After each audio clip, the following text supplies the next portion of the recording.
Video में आगे बढ़ने से पहले कृपया मेरे चैनल को लाइक एंड सब्सक्राइब करें।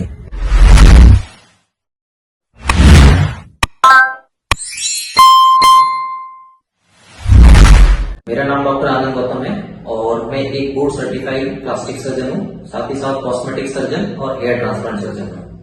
हमारे चैनल में नए हैं तो कृपया करके चैनल को लाइक एंड सब्सक्राइब करें।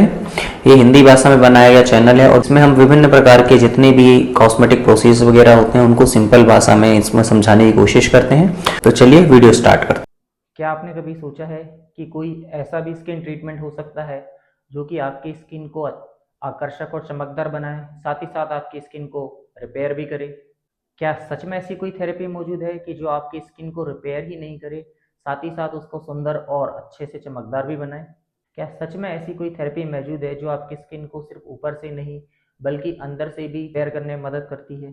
क्या ये बढ़ती उम्र के असर को कम करने, कोलेजन प्रोडक्शन को सपोर्ट करने और स्किन क्वालिटी को बेहतर बनाने में मदद करती है? और अगर मैं आपको ये बताऊं कि ये थेरेपी साल्मन मछली के डीएनए से जुड़ी है तो क्या आप यकीन करेंगे? क्या साल्मन डीएनए आपकी स्किन को सच में यंगर बनाता है? पीडीआरएन या साल्मन डीएनए थेरेपी क्या है? क्या ये सच में आपको यंग बना सकता है? क्या ये मछली के डीएनए से निकलता है? और क्या रीजनरेटिव मेडिसिन का ये फ्यूचर है? साल्मन डीएनए या पीडीआरएन पॉली डीऑक्सी राइबोन्यूक्लियोटाइड थेरेपी ये कोरिया में काफ़ी ज़्यादा एंटी एजिंग और स्किन क्वालिटी को इम्प्रूव करने में लोकप्रिय हो चुकी है। साथ ही साथ ये टिश्यू को रिपेयर और रीजनरेट करके सपोर्ट भी करती है। नमस्कार दोस्तों, मैं हूं doctor Anand Gautam, board certified plastic surgeon, aesthetic surgeon और हेयर ट्रांसप्लांट सर्जन। और मैं आज आपको ऐसे स्किन ट्रीटमेंट के बारे में बता रहा हूं जिसकी पूरी दुनिया में बहुत ज़्यादा भी चर्चा हो रही है। और आज हम बात करेंगे पीडीआरएन या डीएनए साल्मन थेरेपी की। इंटरनेट पर इसके बारे में बहुत सारी बातें कही जाती हैं, कुछ सही होती हैं इसमें और कुछ गलत भी होती हैं। कोई इसे एंटी एजिंग का भविष्य कहता है तो कुछ लोग सिर्फ इसे एक महंगा ट्रेंड मानते हैं। आखिर सच क्या है? क्या ये वास्तव में आपकी स्किन को जवा बना सकता है? क्या इससे झुर्रियाँ कम होती हैं? क्या ये स्किन बूस्टर से बेहतर है?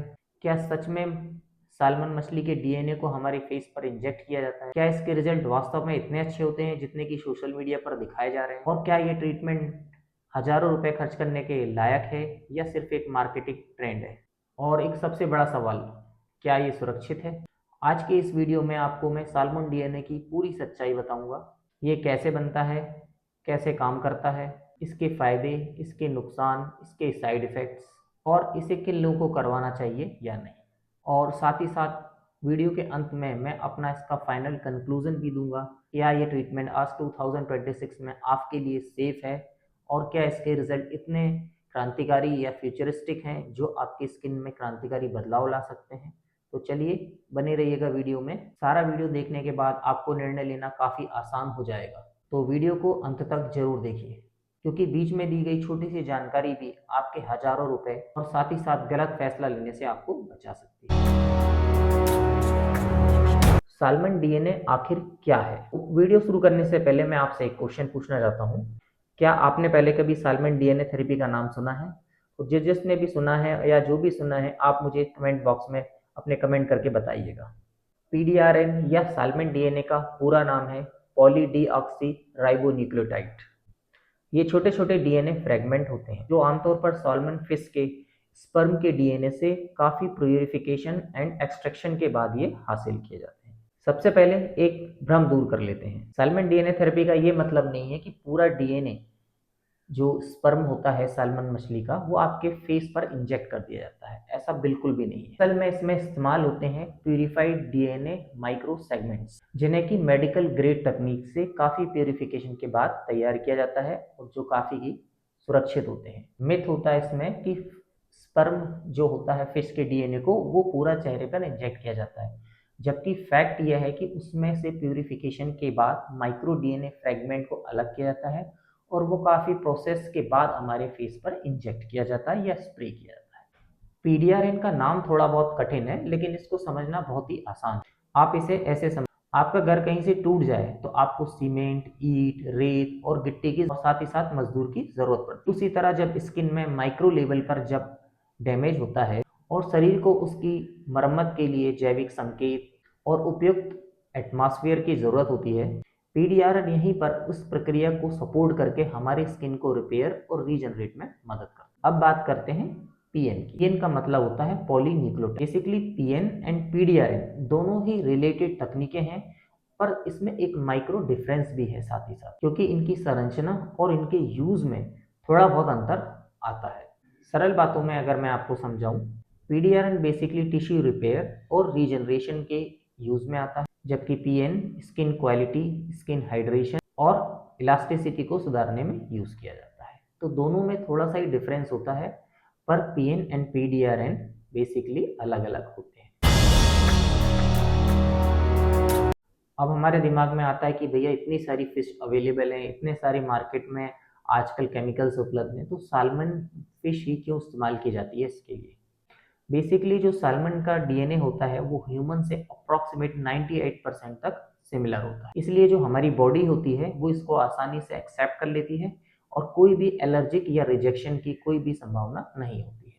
बेसिकली कंपनियां इनको बहुत सारी प्यूरिफिकेशन स्टेप से गुजारती हैं तैयार करने में। उसके बाद इनका स्टरलाइजेशन होता है, प्यूरिफिकेशन होता है, क्वालिटी टेस्टिंग होती है, एंडोटॉक्सिन की टेस्टिंग होती है, और इन सब के बाद बहुत ही कम मात्रा में मेडिकल ग्रेड के इंजेक्शन तैयार किए जाते हैं। तो अब मैं आपसे एक सवाल पूछना चाहता हूँ। तो जैसा कि आपने अपने दोस्तों से, इंस्टाग्राम से या यूट्यूब से देखा होगा, तो तब आपको ये लगता होगा कि सही में क्या मछली के डीएनए को हमारे फेस पर इंजेक्ट किया जाता था?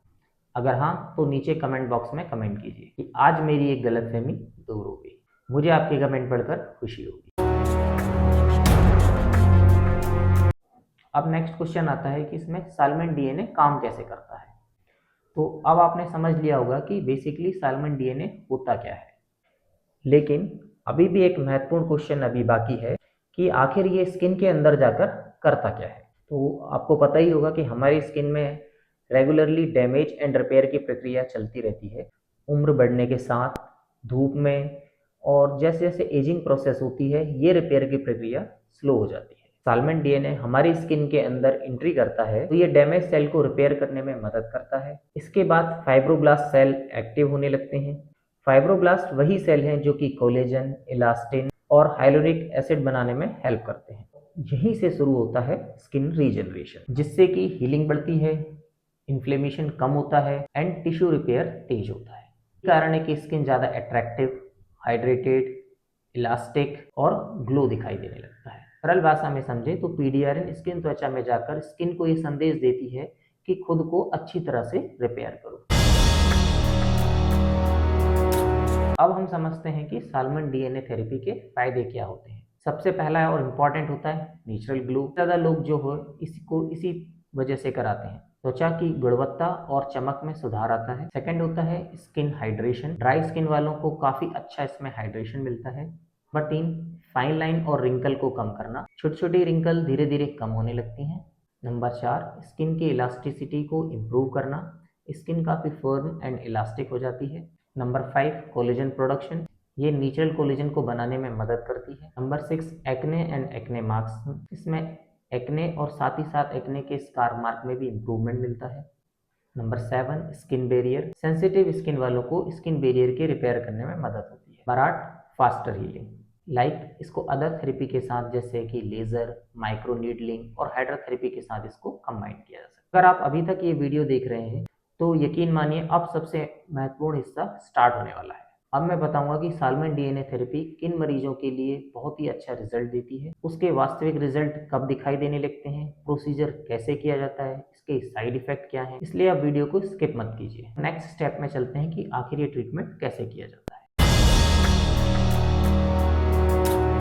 अब हम जानते हैं पूरा प्रोसीजर। स्टेप 1 जो होती है, इसमें सबसे पहले फेस की क्लीनिंग की जाती है। स्टेप 2 में नमिंग क्रीम आपके फेस पर अप्लाई की जाती है 15 से 20 मिनट पहले प्रोसीजर करने से। स्टेप 3 में फेस स्टरलाइजेशन किया जाता है। 4 में पीडीआरएन दिया जाता है। बेसिकली पीडीआरएन को डायरेक्ट इंजेक्ट नहीं किया जाता है, इसको डिफरेंट टेक्निक से इसको फेस में इंजेक्ट किया जाता है। वो टेक्निक्स हैं माइक्रो इंजेक्शन या मीसोथेरेपी, माइक्रो नीडलिंग के साथ, लेजर ट्रीटमेंट के बाद टॉपिकल एप्लीकेशन है। कुछ मामलों में कॉम्बिनेशन थेरेपी में भी इसको यूज किया जाता है विद डर्माब्रेजन।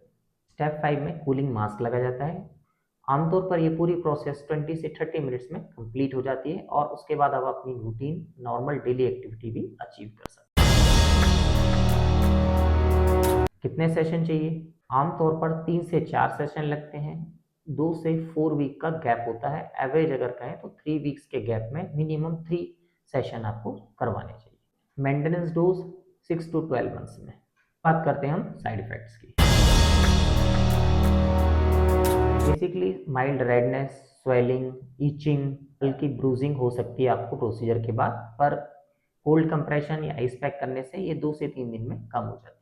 रेयर कॉम्प्लिकेशन होते हैं इसमें, स्किन का इन्फेक्शन हो जाए, आपको कोई एलर्जिक रिएक्शन हो या पहले से सेंसिटिव हो, जो कि बहुत कम चांसेस होते हैं होने के। अब हमको ये समझना होगा कि ये प्रोसीजर किन लोगों को नहीं करवाना चाहिए। प्रेगनेंसी में, ब्रेस्ट फीडिंग में, जो एलर्जिक हो उनको नहीं कराना चाहिए, एक्टिव इन्फेक्शन हो या जिनका ट्रीटमेंट कैंसर थेरेपी से चल रहा हो उनको ये प्रोसीजर नहीं कराना चाहिए। तो अब बहुत सारे कन्फ्यूज़न होने लगता है। एक पीआरपी थेरेपी भी है, लास्ट वीडियो में आपने एक्सोसोम भी था आपने पढ़ा था, और अब हम साल्मन डीएनए की बात कर रहे हैं। तो बेसिकली इन तीनों में से कौन सा बेस्ट है या इन तीनों में क्या अंतर है? बेसिकली जो पीआरपी होता है वो अपने ब्लड से खुद बनता है और ये ग्रोथ फैक्टर प्रदान करता है। एक्सोसोम बेसिकली लिविंग सेल से बनते हैं और ये सेल टू सेल कम्युनिकेशन को इम्प्रूव करते हैं, जबकि पीडीआरएन या साल्मन डीएनए फिश स्पर्म के डीएनए से बनता है और ये स्किन को रिपेयर करने में हेल्प करता है। अगर सरल भाषा में समझे तो पीआरपी अपनी स्किन की हीलिंग पावर को activate, exosome cell to cell communication signal पहुंचाते हैं, जबकि पीडीआरएन एक रीजनरेटिव सपोर्ट की तरह काम करता है। क्या साल्मन डीएनए थेरेपी सेफ है? बेसिकली अभी तक साल्मन डीएनए पे काफ़ी ज़्यादा रिसर्च चल रही है और ज़्यादा इसको प्योरीफाइड किया गया है और इस पर भी काफ़ी सारी स्टडी कर रहे हैं, पर टिल 2026 जून में अभी तक कोई भी इसके side effect, major side effect नहीं आए हैं। माइनर साइड इफेक्ट जैसे स्वेलिंग, ब्रूजिंग ये सब हो सकते हैं, पर ऐसी कोई भी अभी ऐसी कोई कॉम्प्लिकेशन नहीं हुए जिसकी वजह से इसको अवॉइड किया जाए। तो हाँ, अब मैं कॉन्फिडेंटली कह सकता हूँ कि 2026 में साल्मन डीएनए थेरेपी कराना बिल्कुल सेफ है। कि लेकिन ट्रीटमेंट करवाने से पहले इन बातों का जरूर ध्यान रखें। केवल क्वालिफाइड प्लास्टिक सर्जन से कराएं। प्रोडक्ट ऑथेंटिक और मेडिकल ग्रेड का होना चाहिए। क्लिनिक में स्टेरिलिटी एंड क्वालिटी कंट्रोल का बिल्कुल स्टैंडर्ड का फॉलो किया जाना चाहिए। यदि आपको फिश से एलर्जी है तो अपने डॉक्टर से इसके बारे में जरूर डिस्कस करें। कोरिया में ये इतना ट्रीटमेंट पॉपुलर हो चुका है तो मैं आज आपको उसका रीजन समझा। कोरिया में अभी बेसिकली साल्मन डीएनए और एक्सोसिम का बूम आया हुआ है। वहाँ पर ये थेरेपी काफ़ी ज़्यादा लोकप्रिय हो रही है और काफ़ी ज़्यादा ये प्रोडक्ट यूज़ हो रहा है और उनके रिजल्ट भी काफ़ी ज़्यादा अच्छे हैं। साथ ही साथ ब्राज़ील में भी अब इसका ट्रेंड काफ़ी ज़्यादा बढ़ रहा है, पूरी दुनिया में भी ये काफ़ी ज़्यादा यूज़ किया जा रहा है। तो क्या ये फ्यूचर ऑफ एस्थेटिक मेडिसिन है? आज एक एस्थेटिक मेडिसिन में बहुत ज़्यादा चेंजेस आ रहे हैं। पहले फिलर्स, बोटॉक्स और प्रोडक्ट्स के रूप में ही जैसे कि सीरम्स वगैरह ही यूज़ किए जाते थे, लेकिन अब ट्रेंड चेंज हो गया है। अब रीजनरेटिव मेडिसिन का ज़माना आ गया है जिसमें हम एक्सोसोम, जीएफसी, पीआरपी, साथ ही साथ salmon DNA, glass skin, Korean skin और स्किनिज्म, इन सब की चर्चा हो रही है और इन सब पर काफ़ी ज़्यादा रिसर्च वर्क चल रहा है और हो सकता है कि आगे हम उन तक काम कर लें कि स्किन को डैमेज ही ना देने दिया है, और यदि डैमेज हो भी गया है तो उसको नेचुरली फास्ट तरीके से उसको रिपेयर किया जाए। फाइनल कंक्लूजन, तो क्या आपको साल्मन डीएनए थेरेपी करवाना चाहिए? जी हाँ, बिल्कुल आपको करवाना चाहिए। यदि आपकी स्किन डल है, एजिंग के चेंजेस हैं, आपके फाइन लाइन है, रिंकलिंग है, स्किन डलनेस है, तो डेफिनेटली आपको ट्रीटमेंट करवाना चाहिए। सो फाइनली मैं अब आपसे अंत में वीडियो में एक क्वेश्चन पूछना चाहता हूँ। अगर आपकी स्किन को क्वालिटी को बेहतर बनाने का मौका मिले, वो भी बिना सर्जरी के, तो क्या आप साल्मन डीएनए करवाना पसंद करेंगे? अपने जवाब कमेंट बॉक्स में ज़रूर दीजिएगा। मैं खुद आपके उन क्वेश्चंस के जवाब देने की कोशिश करूँ। अगर आपको ऐसे ही वैज्ञानिक तथ्यों पर आधारित आसान हिंदी भाषा में skin care, plastic surgery, cosmetic surgery और इससे रिलेटेड वीडियो देखने में इंटरेस्ट हो तो आप मेरे चैनल को सब्सक्राइब करें, बेल आइकन को ज़रूर दबाएं ताकि आने वाला कोई भी महत्वपूर्ण वीडियो आपसे मिस। याद रखिए, सुंदर दिखना सिर्फ मेकअप से नहीं बल्कि स्वस्थ स्किन से स्टार्ट होता है। मैं हूँ डॉक्टर आनंद गौतम। मिलते हैं अगले वीडियो में। तब तक आप अपना और अपनी स्किन का ध्यान रखिए। धन्यवाद।